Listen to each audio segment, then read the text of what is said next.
আমি নিজে চোখে দেখেছি কিভাবে বয়স্ক নারীরা 90 বছর 95 বছর বয়সের আমার সনাতন ধর্মী মায়েরা কিভাবে দীর্ঘ পাড়ি জমে হেঁটে যাচ্ছে, কাদের অত্যাচার অবিচার নির্যাতন নিপীড়নে। তখন তো পাক ভরে গিয়েছে, পৌঁছায়নি এদিকে। এইসব প্রত্যন্ত অঞ্চলে আসতে তারা পারত না যোগাযোগের অবস্থায়। এই জামাত ইসলাম বাংলাদেশের এই জাল বদল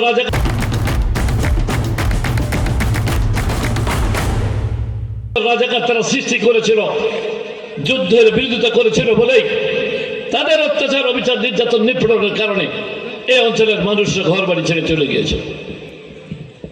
আজকে দেখেন 54 বছর পেরিয়ে গেছে, তারা সার্বজনীন কথাটা বলতে পারল না। আমি এসেছি সার্বজনীন একটা মন্দিরের সামনে। এই যে সার্বজনীন কথাটা, এইটাই তো আসল কথা। হক্কুল্লাহ হক্কুল ইবাদ আমাদের ধর্মে। তুমি তোমার বিধাতার তোমার আল্লাহর ইবাদত করো, এবং আর একটা ধর্ম আছে তোমার, সেটা হচ্ছে আল্লাহর সৃষ্টির সেবা করো। মানুষের সেবা সবচেয়ে বড় ধর্ম। আপনি যত বেশি ধর্মকর্ম করেন, কাল কিয়ামতের ময়দানে যার যার ধর্ম নিয়ে যখন উঠবে, তখন তাকে জিজ্ঞাসা করা হবে যে সর্বশ্রেষ্ঠ সৃষ্টি আর সকল মাখলুকাত, তাদের সাথে তুমি কি আচরণ করেছে, তাদের হক তুমি কি আদায় করেছে। আপনারা এখন বলছেন আমরা মাপ চাই, ভুল হয়ে গেছিল। যদি মাপ চেয়ে থাকেন, সার্বজনীন হতে সমস্যাটা কোথায়? আজ আবার সনাতন ধর্মী ভাইয়েরা মন্দিরের নাম দিয়েছেন, প্রত্যেকটা জায়গায় আমি যাচ্ছি, কথাটা লাগাচ্ছেন সার্বজনীন। এটার অর্থ অত্যন্ত গভীরে। আপনারা ইসলামী ব্যাংকে লক্ষ লক্ষ মানুষের চাকরি দিচ্ছেন, আপনারা সেই ইসলামী ব্যাংক আবার দখল করেছেন। লক্ষ লক্ষ মানুষের মধ্যে আপনারা দেখাই দিন আপনাদের দলের শিবিরের এবং জামাতের বাইরে কোন লোকটাকে আপনারা চাকরি দিয়েছেন। আপনারা দেখিয়ে দিন আপনার যে ট্রাস্টগুলো আছে সেটা সহ।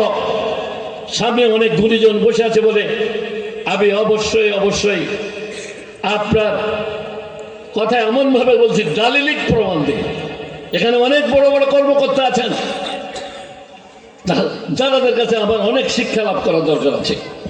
তাদের সামনে রেখে বলতেছে, দালিলিক প্রমাণ রেখে তাদের ওই ট্রাস্টগুলোতে শুধুমাত্র আপনার এই সনাতন ধর্মী ভাই শুধু না, হিন্দু বৌদ্ধ খ্রিস্টান শুধু না, মুসলমান কোনো ভাই যারা জামাত ইসলাম এবং ছাত্র শিবির করে না, তাদের কোনো স্থান সেখানে নেয়, সে মুসলমান কেউ নেই।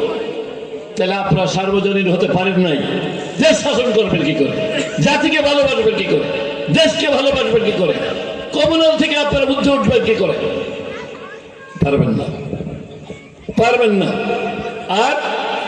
আর একটা কথা আপনাদের বলি, দুঃখের বিষয়, আমি কালীগঞ্জ দেবটার উন্নয়ন করেছিলাম মনের মাধুরী দিয়ে। Kazi Alauddin degree college, Kazi Alauddin high school, দেবটা college, DRM college, Lalata college সহ অসংখ্য কলেজ স্কুল আমি নতুন করে প্রতিষ্ঠা করেছিলাম মাত্র 5 বছরে। কাজী আলাউদ্দিন হাই স্কুল সহ, এবং ব্রিজ, কাকশিয়ালি ব্রিজ সবচেয়ে বেশি গুরুত্বপূর্ণ ছিল। পর্যটনরা এসে হাজার হাজার শত শত গাড়ি ওই লোহার ব্রিজের মাথায় দাঁড়িয়ে থাকতো। আমি দেখে আমার নেত্রীর কাছে যে চোখের পানি ফেলে, তৎকালীন যিনি যোগাযোগ মন্ত্রী ছিল আপনার ব্যারিস্টার নাজমুল হুদা, তার চোখের পরে আমার চোখ, হাতের পরে চোখের জল ফেলেছি যে আপনি আবার ক্ষমতায় যাবেন, যদি 151টা আমার দ্বারা না হয়, আমার ব্রিজ আপনাকে করে দিতে হবে। তাই ম্যাডামকে নিয়ে এসে 5ই অক্টোবর 2006 সালে ওনার বিদায়ের 22 দিন আগে ওই ব্রিজ আমি উদ্বোধন করে দিয়ে আমি চলে গেছিলাম উমরায়, আল্লাহর কাছে শুকর গুজার করতে।